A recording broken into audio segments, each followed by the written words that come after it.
मेरा नाम नवल किशोर शर्मा है, एडवोकेट। मैं रहने वाला धोरी घाट का, मऊ जनपद का। क्या समस्या है और किस तरह का पेपर आपके हाथ में है, क्या है मैटर पूरा?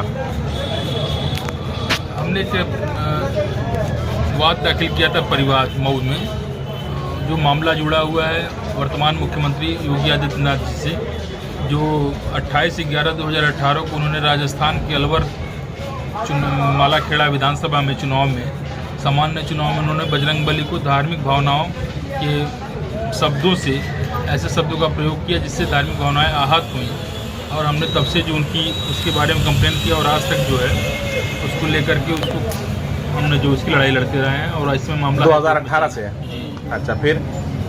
और मुझे तमाम तरीके से कठिनाइयों का सामना करना पड़ा, चाहे प्रशासन से और चाहे उनके अलग लोगों से मुझे धमकियाँ मिली, सब कुछ मिला, लेकिन फिर भी लड़ता रहा। और मैं कानून के सहारे जो उनके खिलाफ लड़ाई लड़ूंगा, क्योंकि कानून से बड़ा कोई नहीं होता है। और वह स्वयं कहते हैं कि जो गलत करेगा उसके खिलाफ गलत होना चाहिए। जब माननीय मुख्यमंत्री जी ने गलत किया है तो उनके साथ क्यों नहीं गलत होना चाहिए, क्यों नहीं उनके साथ उनके ऊपर कार्रवाई होनी चाहिए, कानून का दोहम काम नहीं होना चाहिए। तो वर्तमान समय में क्या स्थिति है? वर्तमान में हमारे 26/4/2022 को हमारा जो डिस्ट्रिक्ट जज ने क्षेत्राधिकार के आधार पर उन्होंने खारिज किया मुकदमे को, लेकिन हम उसके अगेंस्ट जो डिस्ट्रिक्ट जज के आदेश के अगेंस्ट हमने पिटीशन दाखिल किया हाई कोर्ट में। और उस पिटीशन में कल की हमारी जो 26 अगस्त को निर्धारित की गई है डेट। ये बताइए कि इस केस को कोई भी वकील लेने से इनकार कर रहा है, ऐसा सुनने में आ रहा है, क्या बात है? जाहिर सी बात है, एक तरीके से इनके पास आप देख लीजिए, तमाम रोज़ अखबारों में छप रहे हैं। विपक्ष के पीछे इन्होंने जो है जिस तरीके से हथकंडा अपनाया है, इनके खिलाफ जो बोलता है वह अगले दिन किसी न किसी घटना का शिकार हो जाता है।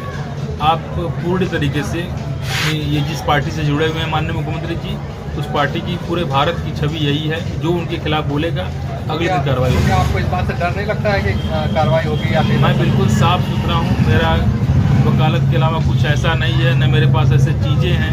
अगर ऐसी चीज़ें रही होती तो अब तक मुझे प्रशासन नाप चुका होता। और अब तक 2 बार धमकियाँ एसओ धोरी घाट ने, और कल मुझे पर्सनली धमकी आजमगढ़ जनपद में अज्ञात वाहन ने रोक कर किया था। अच्छा, जो विवाद आपने बताया है कि कोई वकील आपका केस नहीं ले पा रहा था, मतलब लेने को तैयार नहीं हुआ है, जो वकील आपका केस नहीं ले रहे, तो ऐसी स्थिति में आप अपना केस खुद लड़ रहे हैं, तो आपको इस बात का खतरा नहीं कि जिस बात का डर उनके साथ था दूसरे वकीलों के साथ, वही आपके साथ घटना घटित हो सकती है? ये उनका निजी मामला रहा होगा, उनको किसी न किसी चीज़ का भय रहा होगा। चाहे आजकल प्रॉपर्टी के नाम पर लोगों को डराया जा रहा है कि आपका मकान गिरा दिया जाएगा, आपका मकान गिरा दिया जाएगा। लोगों को कहीं न कहीं इसका डर है। मेरे पास एक 2 कमरे का मकान, 2 कमरे से बड़ा मेरा ज़्यादा मकान भी नहीं है। मेरा मकान पूरे तरीके से लीगल है, सब कुछ है, वरना मेरा भी घर गिरा दिया हो गया था। अच्छा, इस केस में आपका स्वार्थ क्या है? क्यों आखिर आप 2018 से लड़े हैं और लगभग 4 साल का समय बीतने जा रहा है, आप अभी तक हार नहीं मानने, झुक नहीं रहे? आखिर क्या वजह है कि लगातार आप कोशिश कर रहे हैं? मैं एक हिंदू धर्म से ताल्लुक़ रखता हूँ और मेरे इष्ट देवता बजरंगबली हैं। मैं शुरू से बजरंगबली का भक्त रहा हूँ। ये लोग जिस तरीके से, ये लोग का मतलब माननीय मुख्यमंत्री हों या भारतीय जनता पार्टी के सभी नेता हों, ये देवी देवताओं को जिस तरीके से मंच पर से प्रयोग करके राजनीतिक भाषणों से वोट का लाभ लेते हैं, वह गलत होता है। यह जो उन्होंने उनको अपशब्द कहा बजरंगबली को, इसके पहले अमित शाह ने कहा, इसके पहले तमाम लोगों ने कहते चले आते हैं। अगर जब तक कार्रवाई कानून का नहीं होगा, इनके ऊपर जब तक कार्रवाई नहीं होगी, ये लोग कानून का भय इनको अंदर नहीं है बिल्कुल। अच्छा, आपको इस बात का डर नहीं कि जो बात आप मीडिया के सामने कह रहे हैं और आपका ये रूट क्लियर हो जा रहा है कि आप इलाहाबाद हाई कोर्ट जा रहे हैं, तो इस दौरान रास्ते में जब खबर वायरल होगी तो आपके साथ कोई दुर्घटना घटित हो सकती है? इस बात का भय आपको नहीं है? मुझे लगता है कि मेरे बारे में सब कुछ रिपोर्ट्स LIU के लोग या जो भी लोग रखते होंगे, और मुझे भगवान पे भरोसा है। मैं भगवान के अलावा दुनिया में किसी से नहीं डरता। कल की उसमें क्या लगता है, तारीख में आपको न्याय की उम्मीद है? क्या तैयारी है? क्या तैयारियां हैं और क्या मैं एक पेशे से वकील भी हूँ, और पहली बार मेरा आर्गूमेंट हाई कोर्ट इलाहाबाद में होने जा रहा है। वो मजबूरी की वजह से मुझे कोई वकील नहीं मिला, और लेकिन मैंने पूरी तैयारी की है, और मैं वहाँ पूरी तैयारी से वहाँ पे अपनी कोर्ट में बहस करूँगा।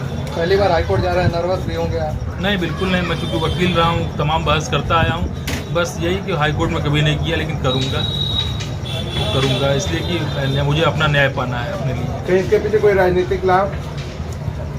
अब राजनीतिक लाभ कोई अलग सोचे, लेकिन यहाँ पर मुझे सिर्फ एक मतलब है कि देवी देवताओं के जिस तरीके नाम पे राजनीति इस भारत में चल रही है वह बंद होनी चाहिए। यह देवताओं के नाम का मजाक उड़ाया जा रहा है और आपसी में नफरती फैलाए जा रहे हैं। और आप पिछली बार से घटनाओं को देख रहे हैं कि देवी देवताओं के नाम पे तमाम देश में घटनाएं हो रही हैं। ये बंद होना चाहिए।